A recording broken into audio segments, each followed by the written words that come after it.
nga nag-iitay namin ako. Ngayon lang talaga kinakabahan na magsalita at mag-speak sa harap ninyong lahat. But I am here to, of course, mark this momentous occasion. It is not, hindi lamang tagumpay ko, kundi tagumpay nating lahat.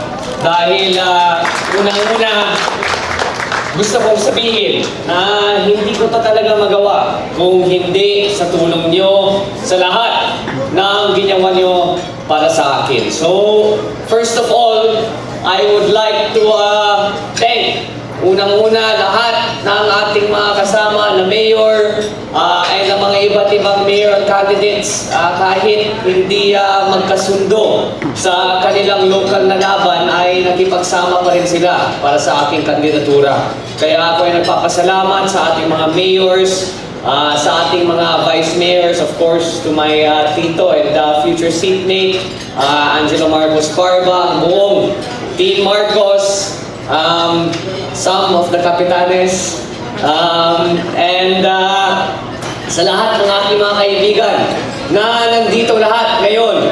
And of course, ang aking campaign team, ang aking campaign manager, si Sir Ryan Remillo,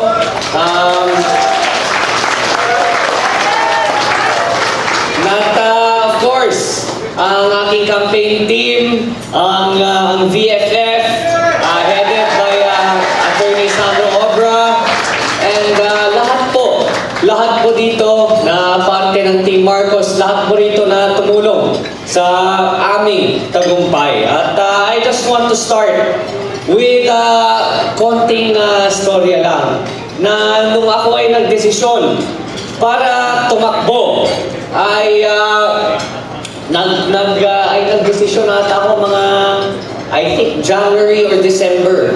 January of 2021 or December of 2020, doon ko na sinabihan kay Sen Aimee na mukhang may balak na talaga ako tumakbo. At sumigaw siya sa akin, sigurado ka ba? Baka sasabihin nila, peke na naman. Pero noong ako po ay nagdesisyon na tumakbo na bilang kongresista, ay nag-survey ata kami. I think it was September or October of 2021. At sa totoo lang, sasabihin ko sa inyong lahat, medyo na-dismaya ako dahil nung lumabas ang survey sa una, nasa 28-30% lang ako. Nasa 70% yung kabila. Kaya natakot talaga kami. At nagdalawang isip ako at sinabi ko sa sarili ko na tama ba yung desisyon ko na tatakbo ako? Baka mahihirapan tayo dito, baka mapapahiya ang pamilya Marcos. Pero nandito tayo ngayon at nandito ako sa harap ninyo bilang congressman-elect at pwede kong sabihin na pinaghirapan ko talaga to. Pero ang mas importante at ang dahilan kung bakit nandito ako ngayon sa harap nyo ay pinaghirapan nyo lahat ito para sa akin. Kaya napakalaki po ang aking utang na loob sa inyong lahat. Hindi ko makakalimutan lahat ng ginawa nyo para sa akin.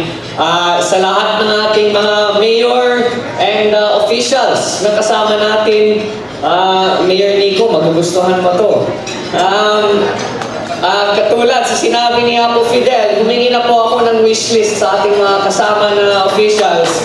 And nais ko po ibalita na nag-meeting po ako sa incoming DPWH Secretary, si Apo Manny Bonwan. Balita kayo, hindi pa ata alam ng iba.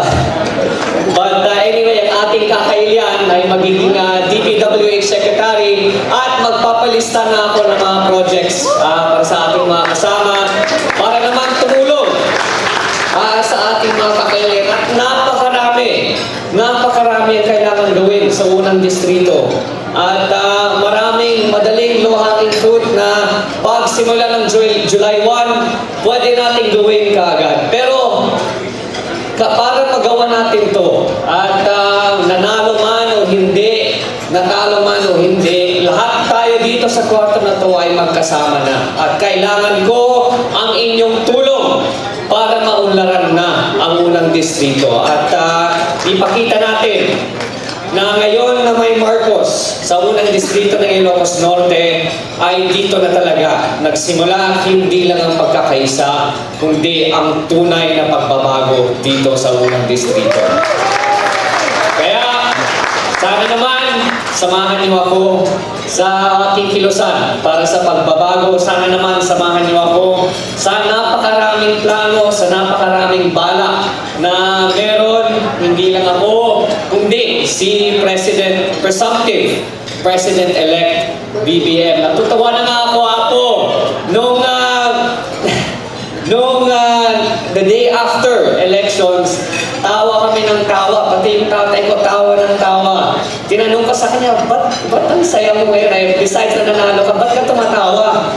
Sabi niya, alam mo, nung nanalo si Duterte noong 2016, nung umiikot ka, ang daming nagsasabi bigla na taga Mindanao. Ngayon kapag umiikot ka, ang daming nagsasabi na Ilocano pala sila. Dahil alam naman natin na ang tinatawag ngayon sa Davao nung nandun ang biro sa mga congressman na ang Davao, alam to ni Kong Angelo, ang Davao ay tinatawag Holy Land dahil nandun si Apo PRD. Eh ngayon yung Holy Land ay magiging Ilocos na. Kaya napakaraming opportunity at kahit hindi pa ako nakaupo bilang congressman, ipinapangako ko po sa inyong lahat na ako na po ay umiikot sa mga iba't ibang departamento. Ako na po ay humihingi ng tulong para sa ating mga kakailian para pagsimula ng ating pagserbisyo sa probinsya na to ay we are going to hit the ground running. We are going to make sure na lahat ng ipinangako ko sa kampanya ay ipapatupad natin at idadagdag pa natin. Kaya para mangyari to, kailangan ko talaga ang tulong nyo at ang inyong pagkakaisa. At sa mga talagang tumulong sa akin at hindi nalusot ngayong halalan na ito, huwag kayong magpahinga ng masyado dahil malapit ng 2025. Pero ako, for tonight, ayoko muna pag-usapan ng politika. Ayoko muna pag-usapan ang laban na pinaghirapan natin dahil alam na natin lahat kung gaano kahirap ang ginawa natin bilang wala pang Marcos na tumakbo sa unang distrito. Kaya alam natin kung gaano kalaki na bagay nito. Ang gusto ko na pag-usapan natin ngayong gabi na ito ay ang ating tagumpay at ang mukhang maliwanag at napakaganda ng kinabukasan ng Ilocos Norte, ang maliwanag at napakaganda ng kinabukasan ng unang distrito ng Ilocos Norte. And hopefully, ngayon na nandun si Apo BBM, sana naman, pag magdi-dinner na naman ako ng pagpasalamat, hindi na dito sa Fort kundi sa Malacanang. So, I will end my message of thanks with this. Na itong Team Marcos ay hindi lang naging team, kundi naging pamilya. Kayo po ang aking mga kapamilya. And I hope you know na our journey does not end here. And nandito ako bilang public servant at your service para sa inyong lahat. So, once again, I would like to thank you for all your hard work. I would like to thank you for all your help. And I think, ang huli ko na lang sasabihin, kahit hindi tayo nakasession, may joint bill kami ni Kong Angelo dito sa Fort Ilocos na ipapasa natin ngayon. At yung bill na yan ay bawal umalis dito na hindi ka lasing.